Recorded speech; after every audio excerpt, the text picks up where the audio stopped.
Yo, what is up? All right, so here we are in Diablo 4, and I wanted to talk about the Whirlwind Barbarian and the passive, and why I'm not using the one that a lot of other people are. But so I have a Whirlwind build. I'm on the PlayStation. Normally I play PC, and my main character is a Frost Mage or Ice Mage or Sorcerer. But I've been playing the Barbarian on hardcore on the PlayStation for fun. Now, one issue you have with the Whirlwind Barbarian is, of course, keeping your rage meter filled so that you can keep spending, spend to win. And you can do this, several ways. Obviously, you can get gear that will reduce the like fury cost, cooldown, stuff like that. But when you first start out, or not, I would say like when you get to around level 35, 40, somewhere around there, maybe a little bit higher, when you're finally deciding which passive to go with, most people are going to go with this Unbridled Rage. Now, I do switch back and forth between the two passives, Unbridled Rage and the other one being Unconstrained. Now, Unbridled Rage does a lot more damage, but it costs twice as much fury, 100% more fury, and it's multiplicative. Whereas unconstrained, which is additive, it does give you the bonus, and then it grants like 25% increased damage, 15% increased movement speed, and only lasts 5 seconds right here. But I will switch back and forth depending on the fight that I am in. So that's what this video is about. Now, you have like your shouts that you can replenish rage or build up, rage and stuff with. I have one I'm using here. Well, I'm only using 1 out of 5 right here, but the other two is just one of the items I have two +2 war cry to it. So that's why it says 3 out of 5. But I use that. I use challenge and shout, and then of course war cry or rallying cry. Excuse me. Challenge and shout, and then the war cry right here. And then, of course, I've got Whirlwind and then Lunge and Strikes. But I do run out of Rage pretty or fairly quickly. But if there are a ton of mobs there and I'm able to hit, while I'm spinning, there's 40, enemies on the screen, I usually try to train them up or line them up to where I can just, you know, spin down one way and then spin back the other way. So I'm constantly doing damage and keeping that rage meter full. And it's easy to do that when you have, or it's easy to do that with Unbridled Rage when you have, a mob density that, has a lot of enemies on the screen. But when you don't, sometimes I'll fight certain bosses where the boss may not call minions, or if it does like raise up minions, there's only like a few of them on the screen. You'll have like the boss, and then maybe you have like two other little minions. So if I have something like Unbridled Rage, sure, I'm doing more damage to it, but really I'm not, because my rage meter disappears so quickly. So in those instances, like I run like 3 dungeons mainly, and I know which ones, um, you know, because I've played them so many times, like leveling up, I know which ones, have bosses that have a ton of mobs, or which one is maybe like a solo boss. So then I'll just switch. Like a solo boss, I will just go with something like Unconstrained, which doesn't use, uses half the mana, but I'm also still able to keep it up every time I get a hit on the like the boss if it doesn't have minions. Whereas one that has,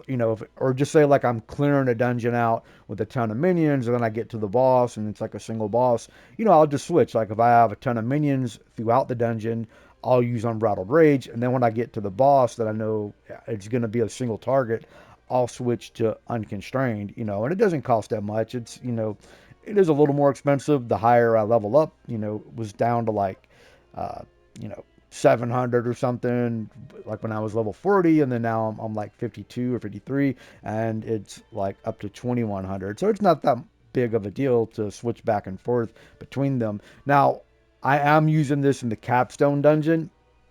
So the capstone dungeon does have bosses that take a lot of damage. So like when you first run the capstone dungeon, you'll have the, what are they called? Something knight. I can't remember, the resilient knight or something like that. Those ones are really hard to kill with unconstrained. And then you also have the like the mages that they'll cast the either electricity, or they will cast the like poison. And what'll happen is I'll clear the room out, because these ones, they're like just like an elite, or maybe like an uber elite. Not even like, they're not a boss, but they're not like an elite. They're like an ultra elite or something like that. But they are kind of tanky. So what'll happen is I might be using, this right here, and it's not really doing any damage to them. So I'll just kind of run off to another room, and then have them like disappear. And then I'll just quickly switch to Unbridled Rage. I'll go ahead and kill that last little enemy before I proceed to the next part of the capstone dungeon, and then I'll just switch back. Like, it cost me a couple thousand gold, but it is a really good, strategy if you are struggling with managing your rage and you have your passive as Unbridled Rage. Definitely consider using Unconstrained in certain instances. And it's just one of those things, like when you play, you'll get a feel for when you should or shouldn't like be using Unbridled Rage or Unconstrained. Now, if you have a complete in-game build where you have, there's like 4 or 5 items that the Berserker that you would want, like with a Whirlwind build, that are drops that you can't just target farm like a certain dungeon, such as aspect of Grasping Whirlwind, Chief, what is it, the Bold Chieftain aspect. There is aspect of Limitless Rage, this one right here. Each point of fury you generate while at maximum fury grants your next core skill 2% increased damage. So, that's one. It doesn't really affect like your rage, but you'll actually do more damage when you have that. So I'm just saying. Then you have like the pants. You'll have the gores, devastating gloves. Those are other ones that are drops that you probably won't get until you get into after you beat the capstone dungeon and you start getting the nightmare dungeons. Then those ones, you probably have a much better chance, or a much higher chance of getting those items to drop. And then you can probably just stick with Unbridled Rage once you have all that, because then you'll be doing enough damage to where you've already deleted the enemies and or not the bosses, but most of like the elites and stuff, with that, because you're doing so much damage. So by the time you run out of rage, they're off the screen. Whereas early to mid game, once you get down to the passive skill tree, that's not the case. Like, yeah, I can do a lot of damage if we look at, right now I'm doing, almost 1400 attack power. And then of course you got like other things in there that, boost that damage up, such as like vulnerability. That's what I have this for. I kind of switch weapons depending, again, like this one doesn't have vulnerable damage. This one does a little bit less, but it has vulnerable. So that's another thing too, like with the weapons and like Whirlwind, like this one, it's doing less like DPS, but it actually does more damage because of the fact that the ultimate skill damage is there, the overpower damage is there, and then the vulnerable damage is there, where this one doesn't have that. It just has strength, which is basically just armor, damage to injured enemies. So if they're not injured, I'm not getting any boost to the actual damage. And then crit strike damage. The only issue with this is I don't have it imprinted yet with the correct aspect, because I didn't have the material to do that. But I'm just saying, like, this is mainly about like the skill tree and stuff like that, and switching between your two passives, because I don't, whatever build that you use, if this is just one that I more or less just used on my own. So there's some things that I've considered adding. Like right here, you got like Endless Fury. You can, skills generate 5% more Fury. I actually think I may take like a point or two away from something and add a point here. I'd like to get the Challenging Shout up to 5. Or no, yeah, that is 5. Excuse me. I had it at 4. But, there's some things that I would like to, maybe try, including like the Endless Fury right here, where I can keep boosting this up with two-handed weapons, which obviously that's what you're going to use with Whirlwind, when you're spinning around and stuff. So, I mean, that's it right there. That's the build, yeah, it's a lot of fun to play with.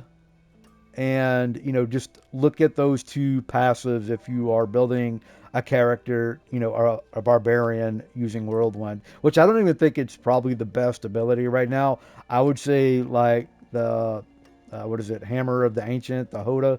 I would say that's probably like the, I don't know, it's probably the strongest in the game for Barbarian. I played a lot of Barbarian, and I was using like Rend and Hammer of the Ancient and even Upheaval and stuff in earlier builds, and I like them as well. Whirlwind is just fun because that's what I played in Diablo 3. It was like, what made playing with the Barb fun was, just spinning to win.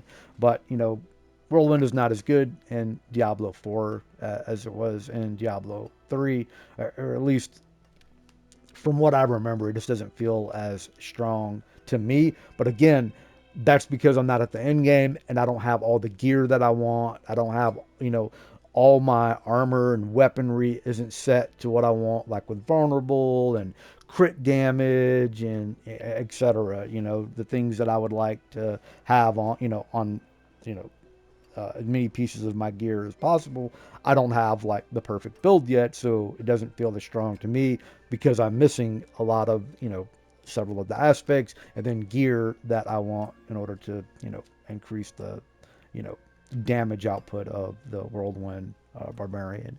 But if you have any questions or comments, feel free to leave that down below. I'm out. Peace.